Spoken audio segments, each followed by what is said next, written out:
প্রিয় শিক্ষার্থী বন্ধুরা, তোমরা কেমন আছো? আমি প্রত্যাশা করছি তোমরা আল্লাহ তাআলার রহমতে ভালো আছো। আর আমিও তোমাদের দোয়ায় আলহামদুলিল্লাহ ভালো আছি।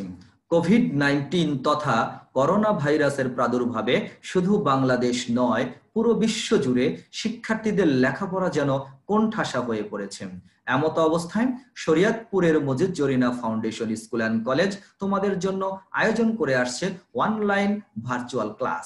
এজন্য সংশ্লিষ্ট কলেজ কর্তৃপক্ষকে আমি আন্তরিকভাবে ধন্যবাদ জ্ঞাপন করছি। সেই সাথে তোমরা যারা সর্বদাই আমাদের সঙ্গে অনলাইন ভার্চুয়াল ক্লাসের সঙ্গে যুক্ত রয়েছো, অনলাইন পরীক্ষার সাথে যুক্ত রয়েছো, তোমাদেরকেও জানাচ্ছি আন্তরিক অভিনন্দন ও শুভেচ্ছা।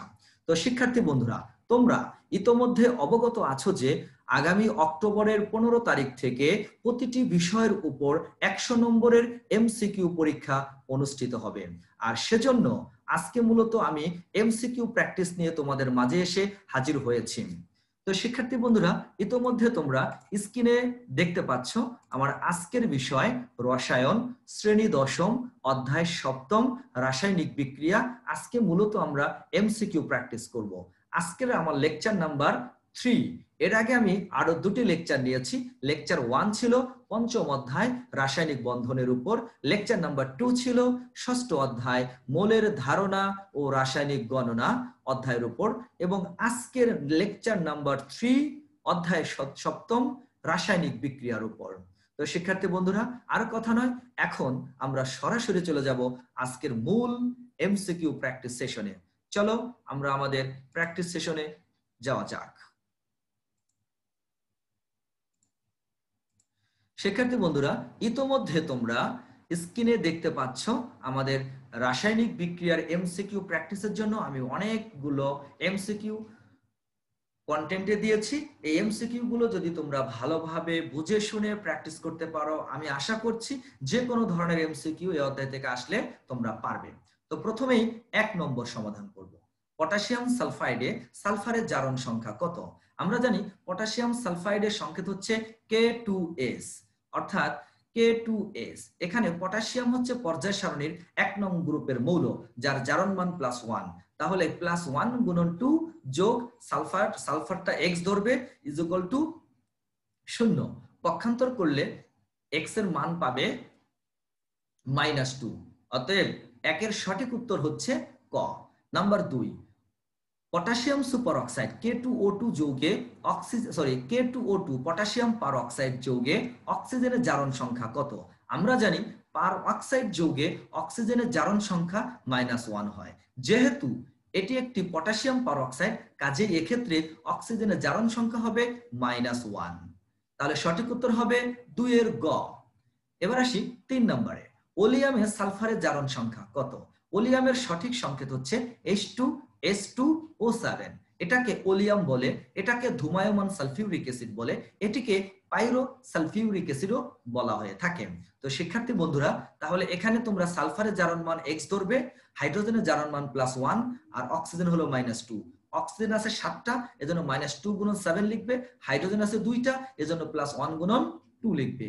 আর H2S2 সালফারও আছে 2টা, এজন্য x গুণন 2 মাঝখানে যোগ দিয়ে ইজ ইকুয়াল টু 0 দিবে।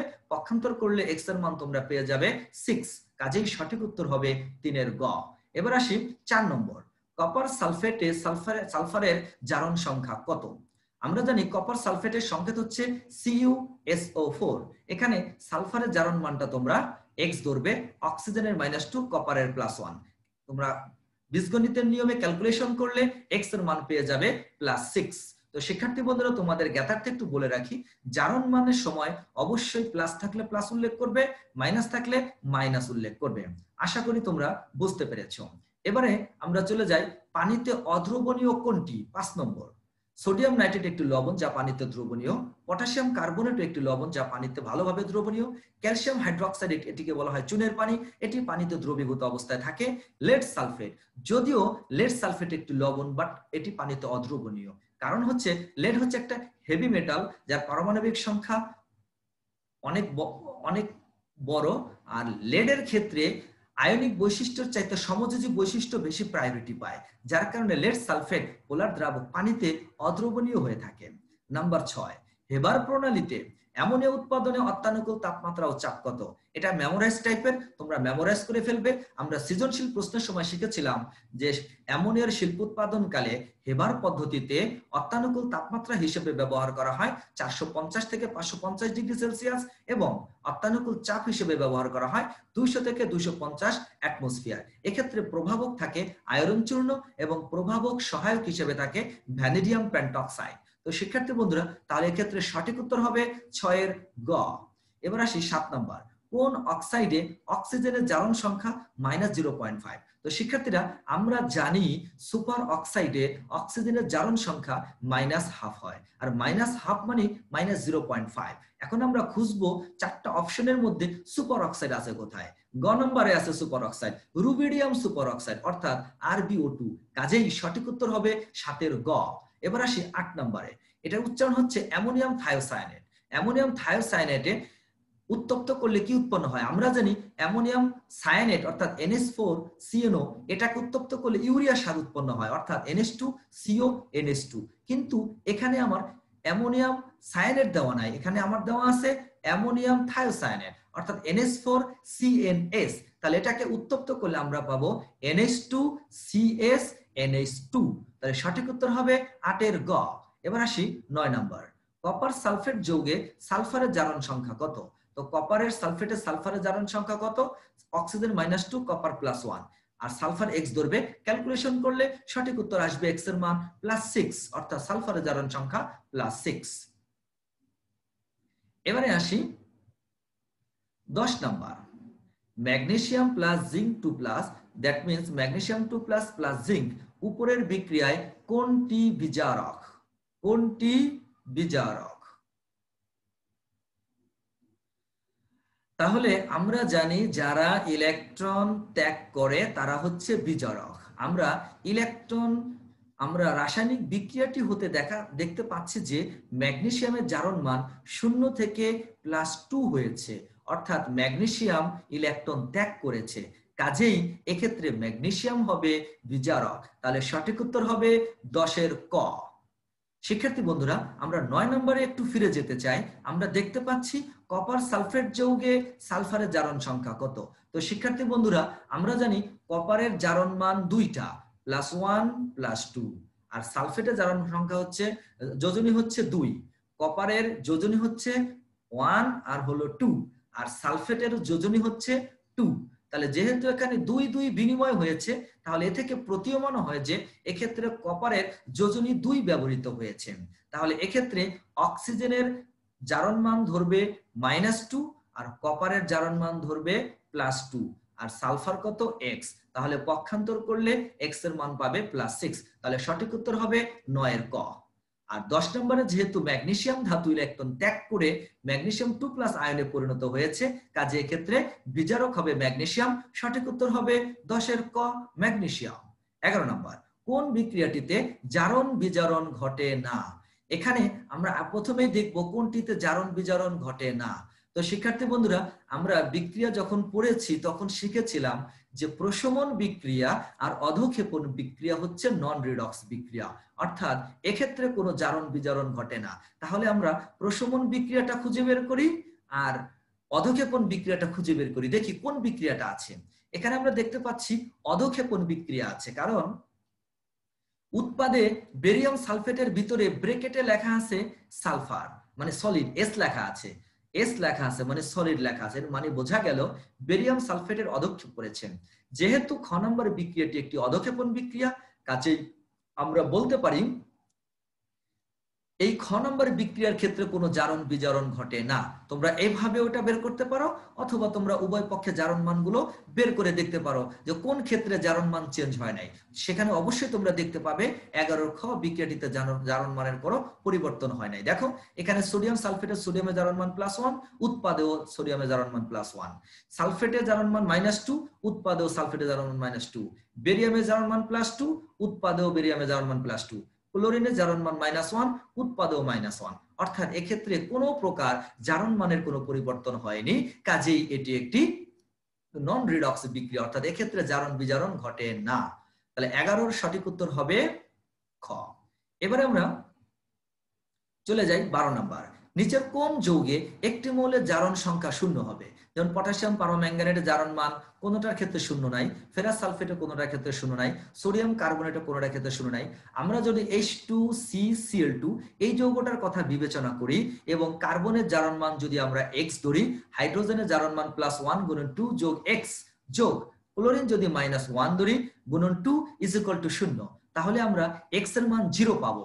কাজেই H2CCl2 এই যৌগের ক্ষেত্রে একটি মৌল তথা কার্বনের জারণ সংখ্যা শূন্য হয়েছে। তাহলে সঠিক উত্তর হবে 12 ঘ।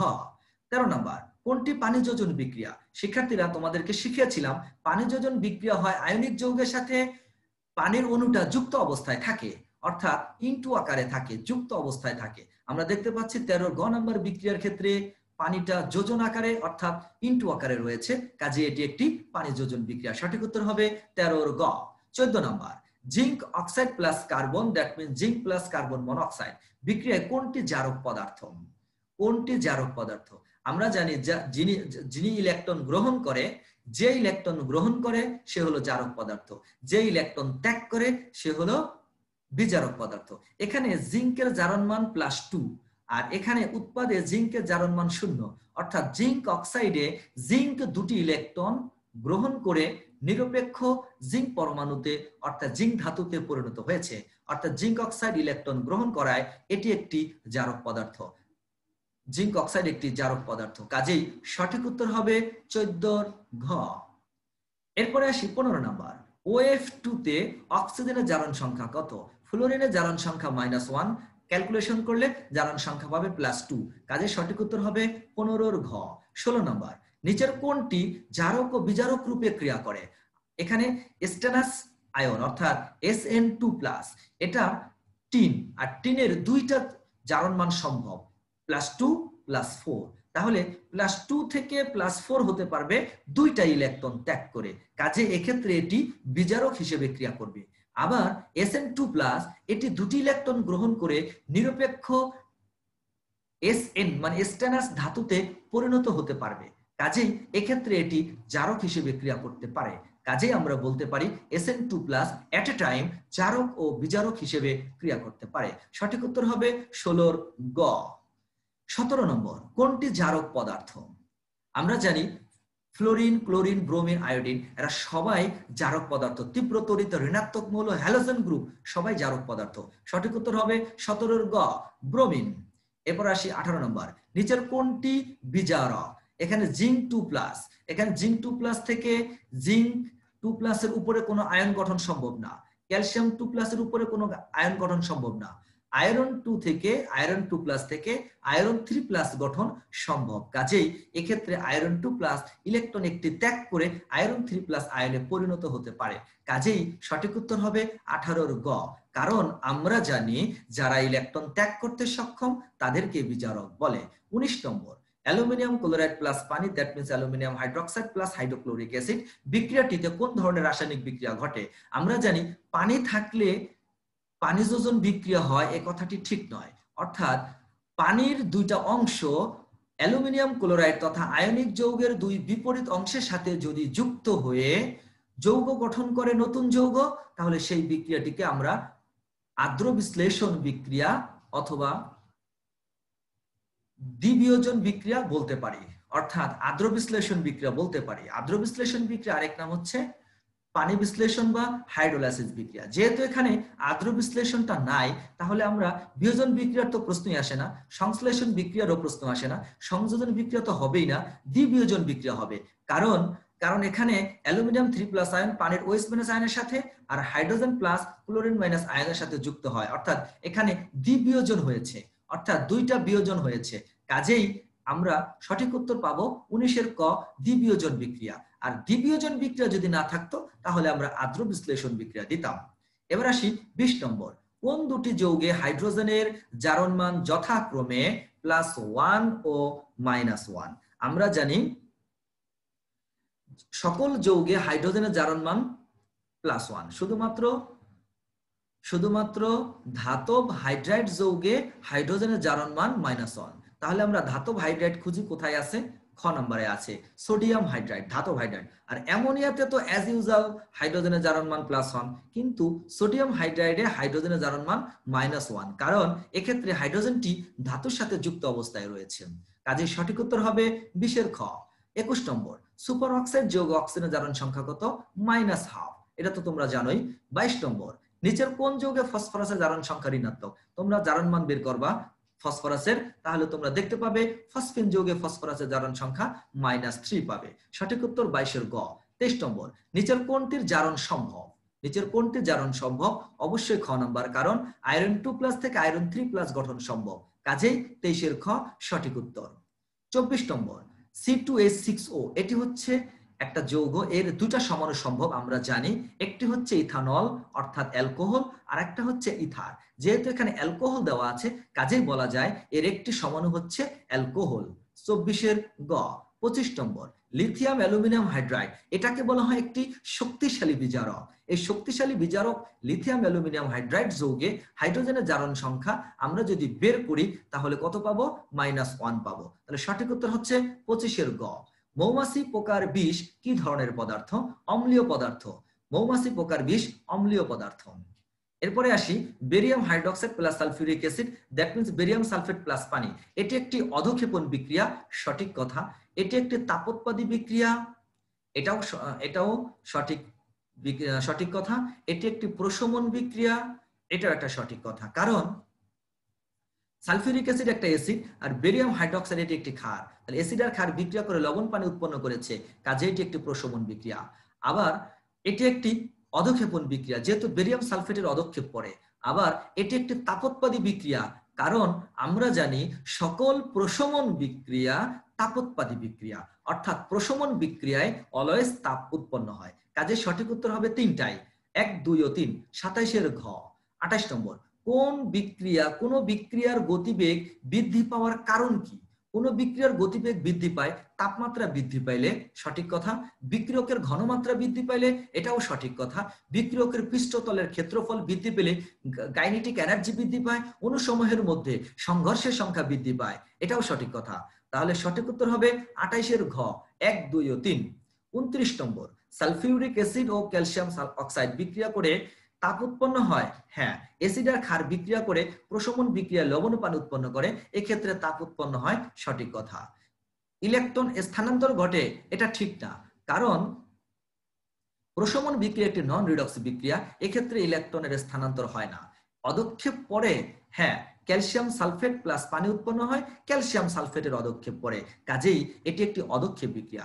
অতএব আমরা বলতে পারি সঠিক উত্তর হচ্ছে 29 এর গ, 1 ও 3। 30 নম্বর, টলেন বিকারকের সিলভার প্লাস এসিটালডিহাইডের সাথে বিক্রিয়া করে বিজারিত হয়। হ্যাঁ, এসিটালডিহাইডের সাথে বিক্রিয়া করে বিজারিত হয়, ধাতব সিলভার হিসেবে অধঃক্ষিপ্ত হয়। হ্যাঁ, এখানে নিরপেক্ষ সিলভার পরমাণুতে পরিণত হয়, অর্থাৎ সিলভার ধাতুতে পরিণত হয়, যা টেস্ট টিউবের গায়ে লেগে থাকে, আমরা বলতে পারি অধঃক্ষিপ্ত হয়। কাজেই সঠিক উত্তর হবে 30 এর ক, 1 ও 2। এলডিহাইডকে বিজারিত করে জৈব অ্যাসিডে পরিণত হয়, এটা ঠিক না। তাহলে সঠিক উত্তর হবে 30 এর ক, 1 ও 2। এরপরে আসি 31 number, ferrous chloride plus chlorine, that means ferric chloride বিক্রিয়াটিতে, এটি একটি কি বিক্রিয়া? সংযোজন বিক্রিয়া। হ্যাঁ। জারণ বিজারণ বিক্রিয়া। হ্যাঁ। সমানুকরণ বিক্রিয়া। না, এটি সমানুকরণ বিক্রিয়া নয়, সংযোজন বিক্রিয়া, এক ধরনের রিডক্স বিক্রিয়া। কাজে সঠিক উত্তর হবে 31 এর গ, 2 ও 3। 31 এর গ। এরপরে আসি 32 নাম্বার, এই বিক্রিয়ার ক্ষেত্রে Sn2+ হচ্ছে বিজারক। হ্যাঁ, Sn2+ থেকে Sn4+ ইলেকট্রন ত্যাগ করেছে, কাজেই এটি একটি বিজারক। আবার আয়রন 3+ এর বিজারণ ঘটেছে। হ্যাঁ, আয়রন 3+ থেকে আয়রন 2+ বিজারণ ঘটেছে, রাইট। এবং Sn2+ জারক না, এটা মিথ্যা কথা। তাহলে 32 এর ক, 1 ও 2 এটি হচ্ছে সঠিক উত্তর। এরপরে আমরা 33 নম্বর দেখি, নাইট্রোজেন প্লাস অক্সিজেন, এটা তীর চিহ্ন বোঝানো হয়েছে, উৎপন্ন হয়েছে নাইট্রিক অক্সাইড। এক্ষেত্রে ডেল্টা এস এর মান +180 কিলোজুল। বিক্রিয়ায় এটা একটা তাপহারী বিক্রিয়া। আমরা জানি তাপহারী বিক্রিয়ায় তাপমাত্রা বৃদ্ধি করলে বিক্রিয়া ডান দিকে অগ্রসর হয়, সঠিক কথা। বিক্রিয়ার চাপ বৃদ্ধি করা হলে তাহলে বিক্রিয়ার সাম্যাবস্থা ডান দিকে অগ্রসর হবে, এটা এটা সত্য কথা না। কারণ এই বিক্রিয়ার উপর চাপের কোনো প্রভাব নাই, কারণ বিক্রিয়কের বাম দিকের মূল সংখ্যা 1+1=2, উৎপাদের মূল সংখ্যা 2। যেহেতু মূল সংখ্যার কোনো পরিবর্তন নাই, মূল সংখ্যা 0, মূল সংখ্যার পরিবর্তন সমান, কাজেই এক্ষেত্রে চাপের কোনো প্রভাব থাকবে না। বিক্রিয়ায় নাইট্রিক অক্সাইডের পরিমাণ বৃদ্ধি করা হয়, তাহলে সাম্যাবস্থা বাম দিকে অগ্রসর হবে। তাহলে সঠিক উত্তর হবে 1 ও 3। সঠিক উত্তর হবে 1 ও 3, 33-এর খ। তো শিক্ষার্থী বন্ধুরা, এবার আমরা চলে যাচ্ছি 34 নম্বরে। Hydrogen plus oxygen, that means পানি, এটি একটি সংযোজন বিক্রিয়া, হ্যাঁ। এটি একটি সংশ্লেষণ বিক্রিয়া, হ্যাঁ। এটি একটি দহন বিক্রিয়া, হ্যাঁ। তাহলে সঠিক উত্তর হবে 34-এর ঘ, 1, 2 ও 3। কারণ হাইড্রোজেন আর অক্সিজেন একত্রিত হয়ে একটা যৌগ পানি উৎপন্ন করেছে, এই কারণে এটা সংযোজন। আবার হাইড্রোজেন একটা মৌল, অক্সিজেনও একটা মৌলিক পদার্থ। যেহেতু দুটাই মৌলিক পদার্থ, কাজে এটাকে আমরা সংশ্লেষণ বিক্রিয়াও বলতে পারি। আর যেহেতু অক্সিজেনের সাথে বিক্রিয়া করেছে, কাজে এটি একটি দহন বিক্রিয়া। তাহলে এক্ষেত্রে সঠিক উত্তর হবে 34-এর ঘ, 1, 2 ও 3। এবার আসি 35 number. Zinc plus copper sulphate, that means zinc sulphate plus copper, এই বিক্রিয়ায় জিঙ্ক বিজারক, হ্যাঁ। জিঙ্ক ইলেকট্রন ত্যাগ করেছে, বিজারক। জিঙ্ক জারিত হয়েছে, হ্যাঁ। জিঙ্ক জারিত হয়েছে। কপার সালফেট জারিত হয়েছে, না। কপার সালফেট বিজারিত হয়েছে। তাহলে সঠিক উত্তর হবে 1 ও 2। 25-এর ক, 1 ও 2। 36 নম্বর। পানিতে দ্রবণীয় যৌগগুলো হলো সোডিয়াম নাইট্রেট পানিতে দ্রবণীয়, পটাশিয়াম কার্বনেট পানিতে দ্রবণীয়, ক্যালসিয়াম নাইট্রেট পানিতে দ্রবণীয়। কাজে সঠিক উত্তর হবে সবগুলো, 36-এর ঘ, 1, 2 ও 3। এবার 37 number. Hydrogen sulphide plus chlorine, that means sulphur plus hydrogen chloride বিক্রিয়াটিতে সালফার 2- জারিত হয়েছে, হ্যাঁ। সালফার 2- থেকে 0 হয়েছে, অর্থাৎ এক্ষেত্রে জারণ মান বৃদ্ধি পেয়েছে। H+ জারিত হয়েছে, না। এক্ষেত্রে H+ জারিত হয়নি। H+ এক্ষেত্রে দর্শক আয়ন। ক্লোরিন এক্ষেত্রে একটি জারক পদার্থ, হ্যাঁ। এক্ষেত্রে ক্লোরিন একটি জারক পদার্থ। কাজের সঠিক উত্তর হবে 37-এর খ, 1 ও 3। এবার নিচের উদ্দীপকের আলোকে 3839 নং প্রশ্নের উত্তর দাও। Zinc plus sulphuric acid, that means zinc sulphate plus hydrogen. এক্ষেত্রে 38 নম্বর প্রশ্নে বলা হয়েছে উদ্দীপকের বিক্রিয়াটি কোন ধরনের বিক্রিয়া? অবশ্যই প্রতিস্থাপন বিক্রিয়া। আর যেহেতু প্রতিস্থাপন বলা নাই, আমরা জানি প্রতিস্থাপন বিক্রিয়া is a kind of redox বিক্রিয়া। কাজেই সঠিক উত্তর হবে 38-এর ঘ, রিডক্স বিক্রিয়া। 39 নম্বর। উদ্দীপকের বিক্রিয়ার ক্ষেত্রে জিঙ্ক একটি বিজারক, হ্যাঁ। জিঙ্ক ইলেকট্রন ত্যাগ করে জিঙ্ক 2+ আয়নে পরিণত হয়েছে, কাজেই এটি একটি বিজারক। সালফিউরিক অ্যাসিড বিজারক, না। সালফিউরিক অ্যাসিড এক্ষেত্রে জারক। আর জিঙ্কের জারণ ঘটেছে, হ্যাঁ। জিঙ্কের জারণ ঘটেছে। তাহলে সঠিক উত্তর হবে 1 ও 3। তাহলে 1 ও 3 কোথায় আছে? যে 39-এর খতে আছে, 1 ও 3। তো শিক্ষার্থী বন্ধুরা, আশা করছি তোমরা এই সকল এমসিকিউ প্রশ্নগুলো মেধার সাথে, বুদ্ধি খাটিয়ে, বেসিক কনসেপ্টের সাথে তোমরা যদি প্র্যাকটিস করো এবং সেই সাথে ওভার কনফিডেন্সের সাথে যদি তোমরা কিছুক্ষণ বই পড়ো এবং কিছু সময় বই দেখো, আশা করি আমার কন্টেন্ট বা স্লাইডের মাধ্যমে তোমরা সকল ধরনের এমসিকিউ কমন পেয়ে যাবে। তো শিক্ষার্থী বন্ধুরা, আজ আর নয়, তোমরা ভালো থাকো, সুস্থ থাকো। তোমাদের সকলের সুস্বাস্থ্য কামনা করে আজকের এই ক্লাস এখানে শেষ করছি। আল্লাহ হাফেজ।